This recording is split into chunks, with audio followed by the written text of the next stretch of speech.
Espace TV, le 22h.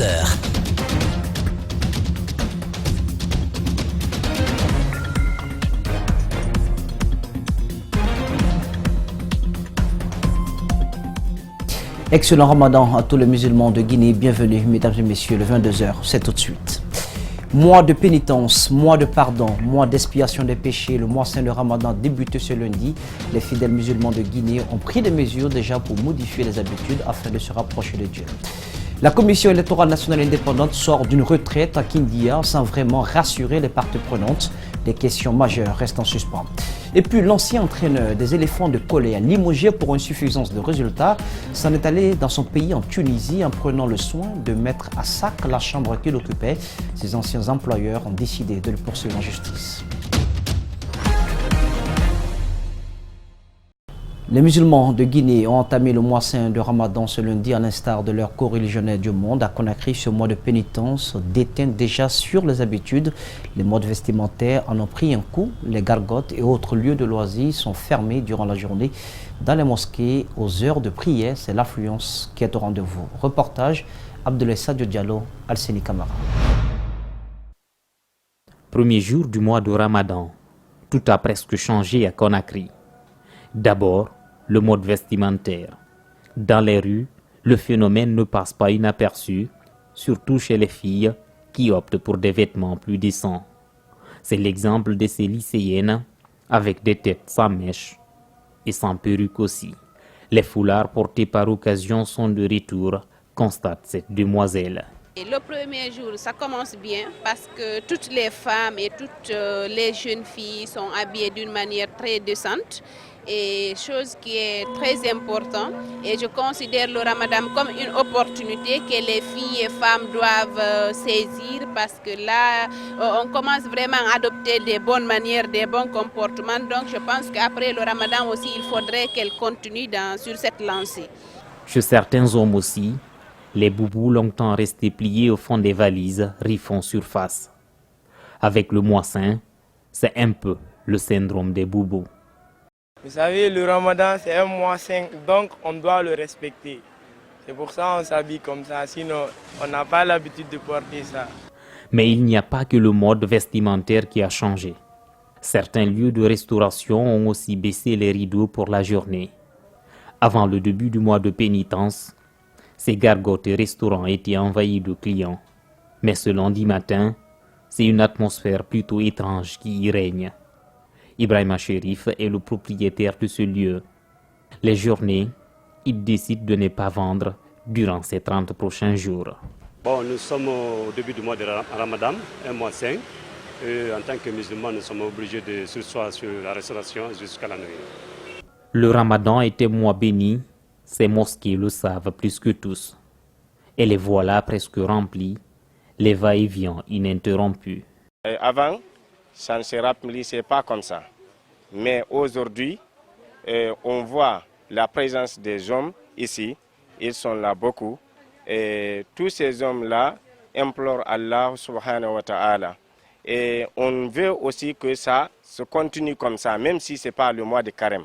La Guinée compte une population musulmane estimée à plus de 90%. Mais tous n'ont pas gêné. D'autres attendent la lune pour se lancer. Dans le même sillage, les ressortissants de Kolabouni dans la sous-préfecture de Boké ont organisé une lecture de Saint-Coran dans leur localité. Ce fidaou avait pour objectif d'implorer la grâce de Dieu pour la paix dans notre pays, mais aussi pour créer l'union entre les musulmans. Cette rencontre religieuse a duré 5 jours. Pendant ces jours, des prières ont été faites à l'intention des ressortissants de la ville et de toute la Guinée. Les musulmans sont venus de plusieurs pays africains. L'islam est un facteur, n'est-ce pas, promoteur de la quiétude sociale. Et qui parle de développement, qui parle, n'est-ce pas, des engagements responsables, parle naturellement du climat de paix. C'est en cela que cette union islamique de Kakandé s'est investie pour mettre en commun, n'est-ce pas, cette action autour de ce programme religieux avec cette retraite. L'organisation de ce fidaou a été un moment de retrouvailles et d'union entre les fils et filles des autres localités environnantes. Certain que ça crée beaucoup de rapprochements entre les fils de Fouta et les fils de Kakande. Et c'est très important. Donc nous souhaitons que ça continue avec la paix, la solidarité comme on se voit. Ça crée beaucoup entre les fils de Kakande et ceux de Fouta Diallo. Le sous-préfet de Kola-Bougni a apprécié cette initiative des ressortissants de la localité. Qui parle de développement d'abord, parle de l'harmonie, parle de la paix, parle de la cohésion sociale. Sans ces facteurs, vraiment, on ne peut pas aller en avant. Aujourd'hui, la zone de Bouké est devenue une bombe économique, n'est-ce pas? Aujourd'hui, regardez avec tout cet essor d'exploitation minière et autres, et quand on ne fait pas, n'est-ce pas, des rencontres pareilles pour implorer la grâce de Dieu, afin que vraiment que les esprits se retrouvent, afin, n'est-ce pas, qu'on conjugue le même verbe pour la quiétude, pour la paix, et c'est pas bon. Le FIDA ou Dakar est à sa 5e édition selon les organisateurs. Ils promettent de pérenniser la lecture du Saint-Coran dans leur localité, cela pour implorer Dieu pour qu'il repande sa miséricorde dans tout le pays. C'était donc un reportage de Salifo Lifossi. Dans le même registre, c'est la fin du pèlerinage des fidèles chrétiens au sanctuaire de Bofa. C'était ce dimanche. Une grande cérémonie a réuni plusieurs fidèles chrétiens venus des pays de la sous-région et de l'intérieur du pays. L'homélie du cardinal Robert Sarah était axée sur la vérité et l'humilité. Al-Seni Bari, El Haj Aliouba vous campe ces 2 jours de prière. 22h. Samedi 4 mai 2019, les fidèles chrétiens font le tour du sanctuaire de Bofa. En langage chrétien, c'est la procession mariale. Au cœur de ce pèlerinage, la repentance des fidèles. Ce dimanche, fin du pèlerinage, les évêques, les prêtres, la chorale, tous sont là. L'essentiel de l'homélie du cardinal Robert Sarah est axé sur la vérité et l'humilité. Sans humilité, sans vérité, il n'y a pas d'unité. Beaucoup d'hommes aujourd'hui vivent uniquement dans le royaume de l'argent, du pouvoir, de l'amusement et d'une liberté sans fin. Mais la vie sans Dieu, la vie contre Dieu, qui apparaît d'abord si alléchante et libératrice, ne fait que, en réalité, que produire une hargneuse médiocrité. Les mots sont lourds et pleins de sens. Médias, hommes politiques, citoyens, ils ne laissent rien de marbre et invitent à la paix et l'amour du prochain, comme le prône le Seigneur. Regardez la violence de la politique, la violence de l'économie, la violence des médias. Être pécheur d'hommes, c'est ramener les hommes à Dieu. C'est les ramener à l'amour de Dieu et du prochain. Le message est saisi, les péchés effacés, les fidèles rentrent dans la paix. J'ai prié pour tous ceux qui n'ont pas eu le temps d'être là aujourd'hui, afin que tous leurs vœux soient exaucés par le Tout-Puissant. C'est le 1er mai 1963 que le premier pèlerinage sur ce site a été effectué. Le temps passe, mais la foi en Dieu reste la même. Sans unité, rien ne peut se réaliser dans notre pays. C'est vrai, on peut avoir des divergences de point de vue, mais ce qui compte pour nous tous, c'est la Guinée. C'est cette Guinée-là que nous devons regarder en face pour essayer de faire en sorte que tous les Guinéens rentrent ensemble et sortent ensemble. Ces prières couronnent une semaine de marche qui a débuté le 28 avril. Parmi les pèlerins, des Français, Ivoiriens et Bissau-Guinéens. Les élections législatives se tiendront-elles cette année? Difficile encore de répondre à cette question. L'existence de certaines contraintes soulevées par la Commission électorale nationale indépendante elle-même installe le doute. De leur côté, les partis politiques d'opposition regrettent l'omission des points essentiels, le fichier électoral, les démembrements de la CENI, entre autres, pourtant prévus dans l'agenda de la retraite qui a pris fin ce dimanche à Kindia, dans la cité des agrumes. Le compte-rendu est signé Mohamed Damaro Camara. Le chronogramme des élections législatives exposé ce dimanche a fait l'objet de débats. Au total, 140 activités à réaliser dans un délai de 235 jours. Possible si toutes les conditions sont réunies. Dès lors que ces contraintes-là sont levées, je ne vois pas pourquoi nous n'irons pas tout de suite aux élections. Mais je tiens à rassurer le peuple de Guinée que dans les 235 jours, jour pour jour, que nous pourrons organiser les élections, ce qui nous amène vers fin novembre, début. Bon, vous allez faire le calcul. Si la Commission électorale nationale indépendante a soulevé ces contraintes, c'est pour absoudre les charges longtemps portées contre elle dans le cadre de l'organisation des élections. Et l'État a l'obligation de mettre à sa disposition toutes les ressources nécessaires, insistent les acteurs de la société civile. Nous n'accepterons pas qu'un acteur fuit ses responsabilités et le confie à un autre. La CENI est chargée d'organiser les élections en République de Guinée. Elle doit prendre toutes ses responsabilités pour amener l'État à mettre les fonds à temps. Ça, je crois que c'est des choses qui ne peuvent pas être négociées dans une démocratie. 6 jours d'intenses travaux, pourtant, tout n'a pas été dit, regrettent les partis politiques d'opposition. Nous regrettons que des points essentiels prévus dans l'agenda soient extraits des débats pour des raisons que nous ignorons. Il s'agit notamment du débat sur les défis organisationnels des élections législatives, le fichier électoral et les démembrements de la CENI. Sur ces questions, la CENI rassure qu'elle prendra toutes les dispositions afin que l'ensemble des recommandations faites par le comité d'audit et les parties prenantes soient appliquées. Après la retraite des acteurs impliqués dans le processus électoral à Kindia, de nombreuses questions surgissent sur la capacité de la CENI à tenir les législatives cette année. Djibril Ba, Ibrahima Souri, Camara, reportage.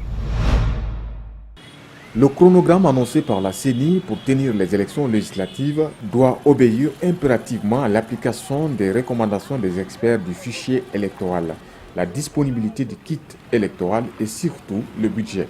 Cela n'est qu'une question de temps, fait savoir Salou Bella. Ça va tenir. Ça, je vous promets, ça va tenir. Tout le monde est pour l'organisation de ces élections, puisque ça ne doit pas empiéter sur l'organisation des élections présidentielles en 2020. On ne peut pas en une année organiser 2 types d'élections, avec le poids que vous connaissez. Donc sur le budget de 2019, c'est prévu l'organisation des élections législatives et en 2020, en fin d'année, c'est l'organisation des élections présidentielles. Pourtant, rien ne montre le début des opérations électorales. L'opposition tient mordicus à toutes ces revendications qui, selon ses membres, peuvent amener les uns et les autres à participer à des élections acceptables. Pour nous, la mise en œuvre des recommandations passe nécessairement par des étapes clés, à savoir d'abord la mise en place de démembrements sur le terrain, le lancement d'une vaste campagne de sensibilisation des électeurs pour leur dire qu'ils doivent revenir devant la machine, et troisièmement, le recrutement d'un opérateur international, la mise en place des commissions administratives de révision des listes électorales, et qu'on donne un temps, en tout cas relativement suffisant, pour que les électeurs puissent repasser. La société civile affiche un espoir, mais laisse entrevoir quelques réserves. La CENI a changé de physionomie, il faut le reconnaître. Elle est devenue plus jeune, elle est devenue plus experte. En fait, il y a des compétences techniques de très haut niveau en matière informatique et de gestion de bases de données qui se trouvent au sein de la CENI. Donc, ils savent ce qu'ils font. En attendant, c'est une course contre la montre qui a débuté. Les défis à relever ne sont pas les moindres. Le ministre de la fonction publique, de la réforme de l'État et de la modernisation de l'administration était face à la presse ce lundi. À cette occasion, Billy Nankoma Doumbouya a fait l'état des lieux de son département et dégagé les perspectives. Face à la presse, le ministre de la fonction publique, de la réforme de l'État et de la modernisation de l'administration parle des efforts fournis par son département depuis sa nomination, la mission assignée au programme de réforme de l'État qui est d'œuvrer à l'avènement d'une administration capable de fournir des services de qualité aux populations. En ce qui concerne l'amélioration de l'organisation et du fonctionnement de l'administration publique, l'amélioration des normes d'organisation et de fonctionnement de l'administration publique à travers une révision de la loi 029 portant principes fondamentaux d'organisation, de fonctionnement et de contrôle des services publics et datant de 2001, je viens de le dire, et son remplacement par la loi 025 de 2018. Après le constat sur le secteur privé guinéen en 2010, l'examen a révélé que l'administration et la fonction publique présentaient, selon le ministre, de nombreux dysfonctionnements et insuffisances. La nouvelle perspective est de moderniser l'organisation des concours et examens professionnels de la fonction publique. le vieillissement du personnel de la fonction publique et le manque de promotion des jeunes et des femmes, le manque d'institutions supérieures de formation destinées à former des administrateurs et hauts cadres de l'administration publique rompus au référentiel guinéen en matière de gestion de l'administration publique et intégrant les dimensions du contexte historique et socio-culturel du pays. Les réformes initiées dans le cadre du programme de réforme de l'État ont visé l'amélioration des performances de l'administration publique à travers des volets suivants. L'initiation d'un programme de rajeunissement et de féminisation de l'administration qui a permis à date la formation de 1200 jeunes fonctionnaires. Ainsi, les résultats des réalisations obtenues à ce jour et les nombreux projets présentés en perspective.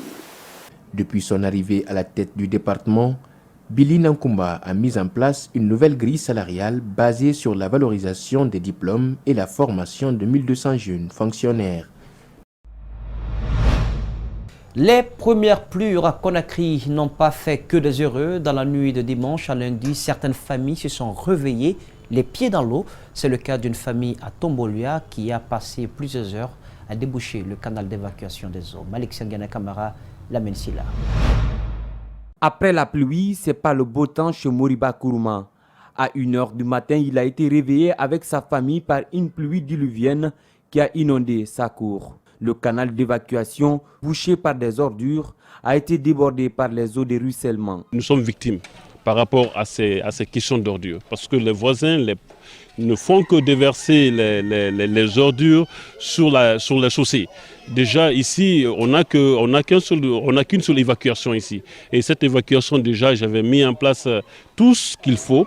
Mais très malheureusement, ce dont on avait voulu éviter, très malheureusement, hier, on n'a pas été épargné. La construction de ces murets à l'extérieur de sa cour par des voisins serait un facteur d'aggravation de cette inondation selon Kourouma. Il en appelle l'implication des autorités pour trouver une solution à la préoccupation des citoyens. Quand on vous nomme à un poste de responsabilité, assume et prendre ses responsabilités. Aujourd'hui, nous pleurons aujourd'hui. Parce que tout simplement, les mesures ne sont jamais prises à temps. Et l'État n'est jamais présent à temps. Dans une république, je ne pense pas si cela est adéquat. Et si on peut se reconnaître dans cette république-là. Franchement, je suis révolté. À Sangoya Corniche, voilà une autre réalité. Le pont de franchissement est envahi par des ordures, provoquant un énorme embouteillage. Les jeunes du quartier se sont investis pour libérer la route, tout en obligeant les conducteurs de payer de l'argent. Chaque année, alors que le ministre Nabe, Papa Kol Nabe, chef de quartier Nabe, chef secteur Nabe, ils sont incapables, le monde a marché sera. Chaque jour, chaque fois, tu n'as pas de Ghana Nabama, et mon mes responsabilités Tongode. Ces travaux terminés, ces jeunes comptent prendre des mesures contre ceux qui viennent jeter des ordures ici. À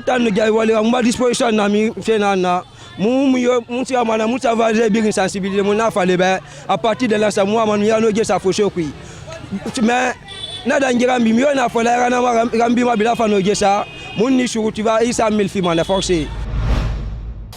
c'est un sujet peu abordé mais qui agace des millions de détenteurs d'engins roulants. Le bénéfice généré du carburant vendu au marché noir.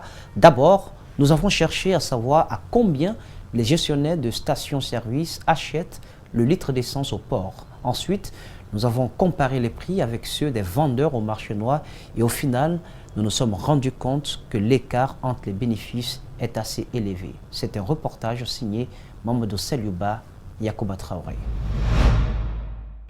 À chaque 30 mètres à peine, c'est une table et des bouteilles d'essence qui se présentent. Le carburant au marché noir, un business de plus en plus lucratif. Les vendeurs achètent le litre à 9 500 à la pompe et revendent le même litre à 10 500 francs guinéens dans le marché, soit un bénéfice de 1000 francs guinéens. Normal, certains vendeurs trouvent que le bénéfice est trop, mais responsabilisent l'État. 1000 francs. Pour nous, 1000 francs c'est bon, mais en principe, ce n'est pas normal. Et c'est à l'État de prendre ses responsabilités.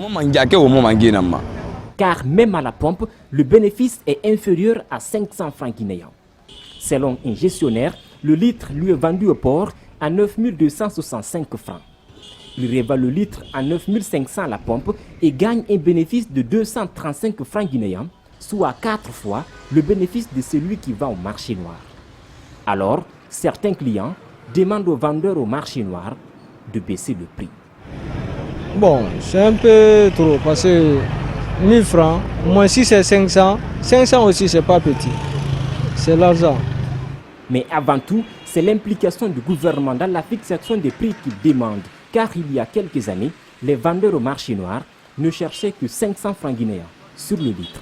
Les gens qui vendent les marchés noirs là ne devaient pas augmenter les prix de n'importe quoi. Et le gouvernement doit essayer de voir la situation. Il peut dire c'est telle somme qu'on doit vendre au marché noir, ça sera appliqué encore.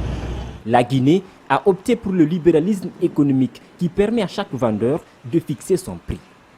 Mais depuis quelque temps, cette politique économique est devenue un fardeau. Promouvoir un débat contradictoire et l'apprentissage de la démocratie au sein des établissements scolaires publics et privés, c'est l'objectif d'une tournée organisée ce vendredi à Conakry par des acteurs de la société civile. Partout, les encadreurs ont suivi et encadré les apprenants. Mamadou Kalisso, Alceni Kamara. La démocratie est-elle un système politique adapté aux réalités africaines? Cette question a fait l'objet d'un débat contradictoire entre deux groupes d'élèves. L'échange s'est déroulé dans une école secondaire située dans la commune de Matam. On a organisé cette activité pour permettre aux élèves d'échanger, de parler par rapport à la démocratie. Quelle est l'importance de la démocratie au sein de nos différents États africains? C'est pour permettre aux élèves d'avoir des échanges contradictoires afin d'être émancipés pour le bien-être de leur avenir. Dans cet autre établissement secondaire, situé cette fois-ci à Dixine, un groupe d'apprenants a présenté un sketch sur le vivre ensemble, la tolérance et le respect mutuel entre élèves, mais aussi entre parents et encadreurs. On doit d'abord passer par les professeurs et les membres de la direction avant d'aller dire aux parents. Et la Guinée est une famille au fait. Il faut qu'il y ait la paix entre nous, qu'il soit entre interethnies ou entre camarades. Merci. Partout, des encadreurs se sont impliqués pour la réussite de l'événement. L'un d'eux apprécie. Le premier objectif, c'est apprendre aux enfants à discuter ensemble, à faire un débat contradictoire sans animosité et écouter l'autre afin que vous puissiez argumenter aussi pour arriver à lui convaincre. Si on initie les enfants à l'école, comment faire le débat, je crois que ce n'est qu'une chose salutaire et on ne peut que féliciter les organisateurs de ce débat contradictoire entre les enfants. Ce vendredi constitue la première étape d'une tournée qui va conduire ces activistes de la société civile dans 40 écoles publiques et privées de la capitale. Limogé il y a quelques semaines pour insuffisance de résultats après la défaite de son club contre le Wakria AC, le désormais ancien entraîneur du club éléphant de Koléa, le Tunisien Mohamed Mestiri, a perçu ses arriérés qui s'élevaient à $3 000 plus son billet d'avion retour pour la Tunisie. Mais avant de rentrer en Tunisie, il a laissé son appartement à sac, détruisant tout son contenu. Le président du club, Alpha Ndaye Diallo, a décidé de le poursuivre en justice. Explication, Paul Fatia Tunkara, Abdoulaye Kamara. Fauteuil déchiqueté, écran plat et armoire cassée, congélateur et climatiseur détruits, matelas déchiré, ces images n'ont rien d'une scène de cambriolage. Au soir de son retour pour la Tunisie, Mohamed Mestiri, ancien entraîneur du club éléphant de Koléa, a mis son appartement à sac avant de s'envoler pour la Tunisie. Le président du club revient sur les faits. Quand il a quitté à 22h pour aller le jeudi à l'aéroport, il a fermé la maison, il a remis la clé au Virgile, il a cassé le bout de la clé. Après, Virgile et mon jeune frère sont venus ouvrir la porte avec la clé cassée. Ils ont trouvé qu'il a fait des dégâts, il a cassé des 16, il a pris le couteau, il a déchiré les 16, vous avez vu ce qu'il a fait.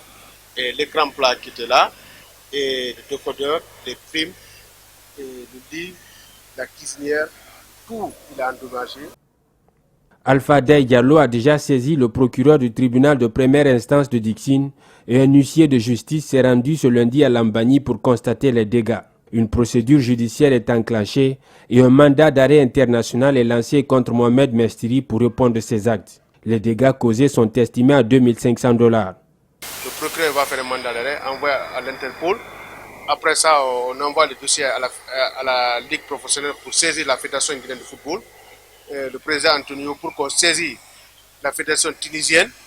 Le comportement, ce que le coach a fait. Le coach Mestiri, ça c'est un délit. Il pouvait même tuer quelqu'un s'il y avait un membre de l'éléphant ou bien le président délégué ou bien en tant que moi président, si on se rencontre tellement qu'il était énervé, il était sur ses nerfs et il pouvait même m'assassiner.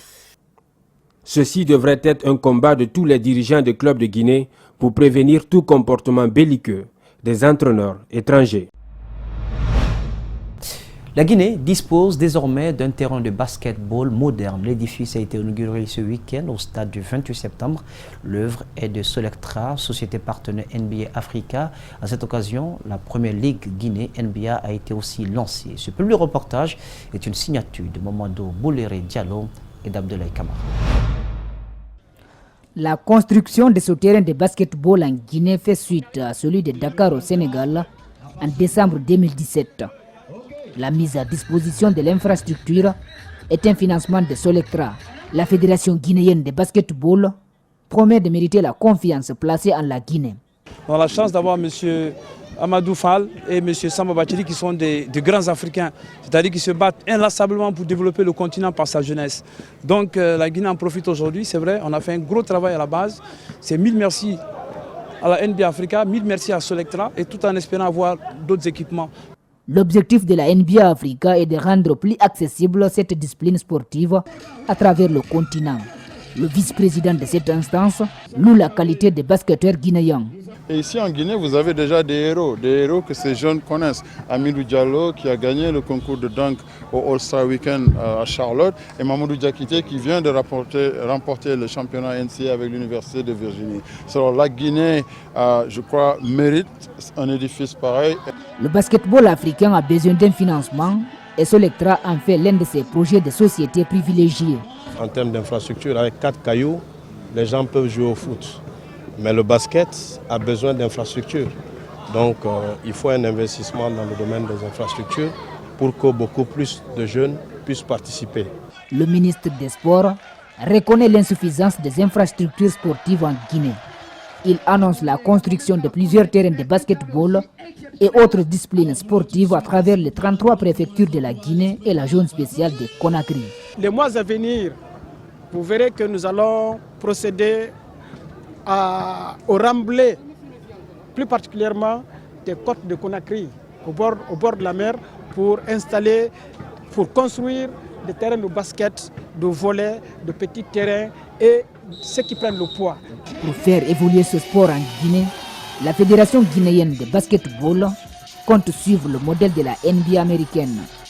30 établissements scolaires sont sélectionnés pour représenter les 30 clubs américains dans le but de faire rêver les jeunes. Voilà, c'est donc sur cet élément que prend fin cette édition d'information. Cadrage pour vous, Mohamed Al-Hussein Kamara est à présent. À la régie, Lamine Sidibé, le tour sous la supervision technique d'Ali Kabo de Francisco. Ne l'oubliez pas, l'info c'est aussi sur le www.espace-tv-guinée.info. Parce que nous créons sur le programme sur Espace TV, la télé de notre planète.